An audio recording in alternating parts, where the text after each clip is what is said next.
Well, hey there, folks, and welcome back, I guess. To all jokes aside, in today's video, I would like to talk about why I personally think that Big Team Battle 2.0 would be the perfect game mode for Halo Infinite. I'm going to try to keep this video pretty short because my point and why I think it is, why I think Big Team Battle 2.0 would be a good mode for Halo Infinite, it's a very simple point.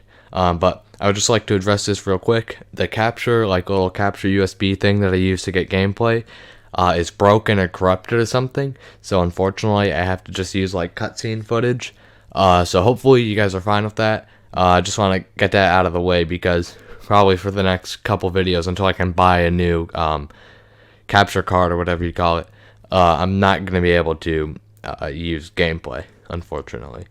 But anyways, that out of the way, with Halo Infinite, as we all know, they are building a new engine to support the game because, as 343 have stated themselves, Halo Infinite is such an ambitious game that they couldn't just use the modified Blam engine that they've been using to make every single Halo game.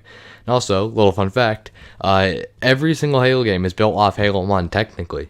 Like, the engine that they use to run Halo 1 is technically the same engine that they use to run Halo 5. It's just, of course, heavily modified because Halo 5 doesn't have CE graphics. But I thought that was kind of interesting. I didn't even know that until the stuff about the new Halo Infinite engine came out. But anyway, so they're building this new engine for Halo Infinite. It's supposed to be able to support this massive semi-open world campaign. And from what we've already seen from Halo Infinite's campaign, like that gameplay demo that we got back in July, yeah, sure, the graphics weren't amazing, alright? We all know that. But it was definitely a huge play space. It's without a doubt the most open-looking play space that we've ever had in Halo. Just that demo alone, the tiny little area he explored, it's absolutely massive. That's big for a Halo game. And of course, that's got to be from the new engine that's able to support these massive semi-open world type play spaces. Seriously, I've named one Halo game that has a play space that vast.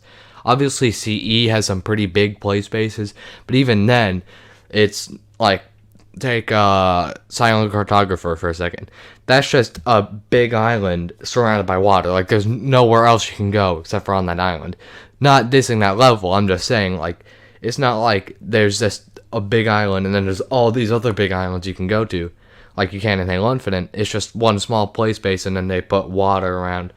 But with Halo Infinite, pretty much everything you can see, you can go to, except for obviously probably you can't go to the actual curve, the Halo ring itself. You can't probably go around the entire Halo ring. That wouldn't make any sense. But all those little islands and stuff that you saw in the gameplay demo, you can go to all of those, and you may even be able to go to those mountains if there's something there. It's a big play space, and that's all running on their new engine. So Big Team Battle 2.0, of course, would have to have some pretty big maps, right?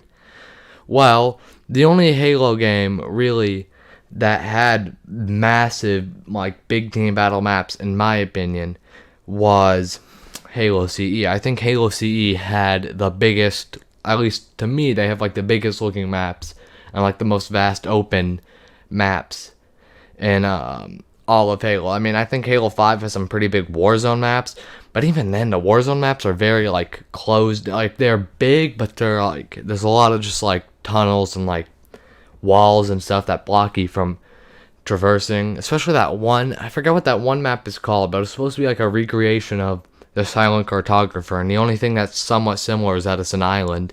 That map's terrible in my opinion, not because it's massive and you get lost, but because it's massive, but the only way to traverse is through all these random tunnels everywhere, so it just doesn't work that way. It just does not flow well as a map, in my opinion.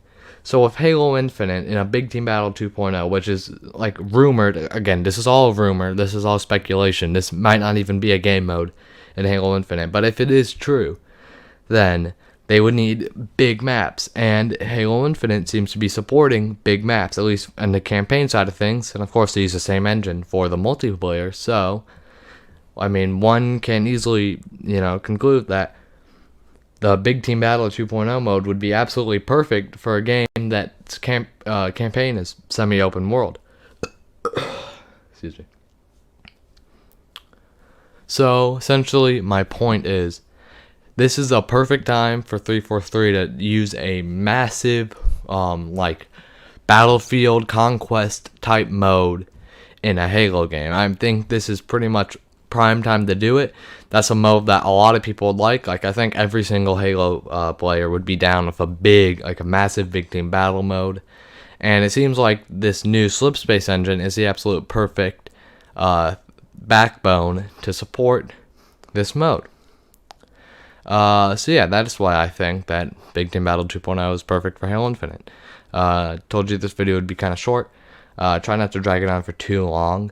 I'm hopefully gonna get that card soon, or that USB, whatever, so I can start recording some more background gameplay, because I find it nice to have background gameplay. It gives you something to kind of focus on. I mean, sure, the cutscenes do as well, but I mean, the cutscenes are gonna play out the same way every single time.